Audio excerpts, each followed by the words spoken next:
বৈঠকে আমাদের মাঝে উপস্থিত আছেন টুঙ্গিপাড়া কোটালীপাড়া উপজেলা বিএনপির সাধারণ সম্পাদক আবুল বাশার হাওলাদার, সাংগঠনিক সম্পাদক সুলাইমান শেখ এবং আমাদের এই ইউনিয়নের বাবুল আছেন। বর্তমান বাংলাদেশের রাজনৈতিক প্রেক্ষাপটে অত্যন্ত গুরুত্বপূর্ণ একটি নির্বাচন। এই নির্বাচনে একটি গোষ্ঠী ইতিমধ্যে সাধারণ সম্পাদক বলেছে স্বাধীনতার পক্ষে এবং বিপক্ষের শক্তির একটা লড়াই হচ্ছে। বিপক্ষের শক্তি ৭১-এর পরাজিত শক্তিরা যদি এই পাকিস্তানি বাহিনী যদি আবার এখানে মাথাচাড়া দিয়ে ওঠে তাহলে আমাদের অস্তিত্ব বিলীন হয়ে যাবে। আপনারা দেখেন, আপনাদের এখানে একজন, আমি কারোর সমালোচনা করি না, একজন হিন্দু ভদ্রলোক রাজবাড়ির থেকে এসেছে, এখানে দাঁড়িয়েছে। উনি মাথায় একটা টুপি পরেন এবং উনি দেখলাম ওনার একটা ভিডিও, আপনারা দেখছেন কিনা জানি না, উনি জামাতের জন্য ভোট চাচ্ছেন, যে জামাত জন্য ভোট পেয়ে আগামী দিনে ক্ষমতায় যায়। এই কয়দিন আগে উনি এই কথাটা বক্তব্যটা দিয়ে এখন উনি আবার এখানে এসে স্বতন্ত্র প্রার্থী হয়েছেন। বিবেচনার ভার আপনাদের কি করবেন? কারণ একটা মানুষ দুমুখ হলে তাকে মানুষ বিশ্বাস করে না। আমি আপনাদের কাছে শুধু বলতে চাই যে আমি আপনাদের এলাকার সন্তান, আমার এলাকার সন্তান হিসাবে আমার উপরে বিশ্বাস রাখবেন, আস্থা রাখবেন। আমি এমপি ইলেকশন এবং অনেকে রাজার ভোট বলে, এই ভোটটা আপনারা কেউ দিতে যান নাই অতীতে, আমরা জানি। কারণ আপনি গেলেও ভোট হয়ে গেছে, আপনি ভোট দিলেও তারা পেয়েছে, না দিলেও পেয়েছে, এরকম একটা অবস্থা ছিল। কিন্তু এটা ঠিক না। সত্যিকার অর্থের আপনি আমাকে ভোট দিয়ে কি করবেন? 5 বছর পরে একটা সুযোগ আসে, আপনাদের একটা ভোট, সেই ভোটটা নিয়ে একটা মানুষ নির্বাচিত হয়, এমপি হয়।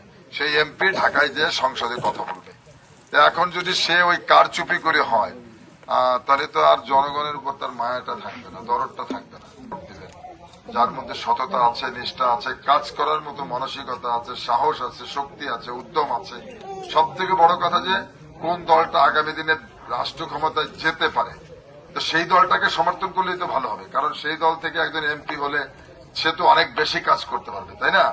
এখন আপনি যদি একজন স্বতন্ত্রকে ভোট দিয়ে আপনার ভোট নষ্ট করেন তো লাভ হবে না। উনি তো ওইভাবে কোনো কিছু করতে পারবে না। সে রাষ্ট্রীয় ক্ষমতায় এসেছে, খালেদা জিয়া প্রধানমন্ত্রী হয়েছে বারবার, এখন তার ছেলে তারেক রহমান নেতৃত্ব দিচ্ছে। আপনারা দেখেন বিভিন্ন চ্যানেলে তারেক রহমানের কথাবার্তা, তার শালীনতা, তার পোশাক আশাক সবকিছু একটা মার্জিত কথাবার্তার, তার একটা শালীনতা আছে।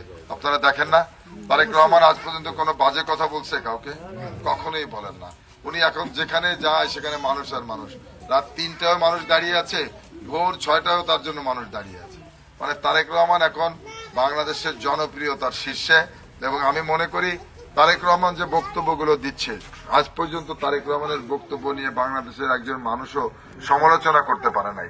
তার মানে দেশের মানুষ তারেক রহমানকে মেনে নিয়েছে এ জাতির ভবিষ্যৎ নেতা হিসেবে।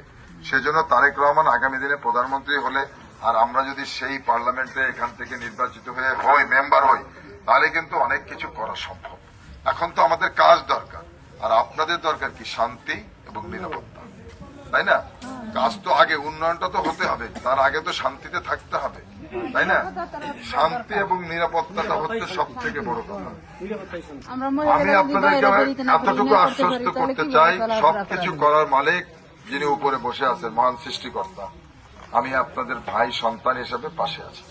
আমি আপনাদেরকে শান্তি এবং নিরাপত্তার জায়গাটায় আমি কাজ করব, শতভাগ নিশ্চিত করব যে আপনারা যেন নির্বিঘ্নে নিরাপত্তার মধ্য দিয়ে, শতভাগ শান্তির মধ্য দিয়ে আপনারা আপনাদের ধর্মীয় উৎসব, বিশেষ করে পূজা অর্চনা, আপনারা পূজা পার্বণ ঠিক মতো যাতে করতে পারেন, সেজন্য আমি আপনাদের পাশে থাকব।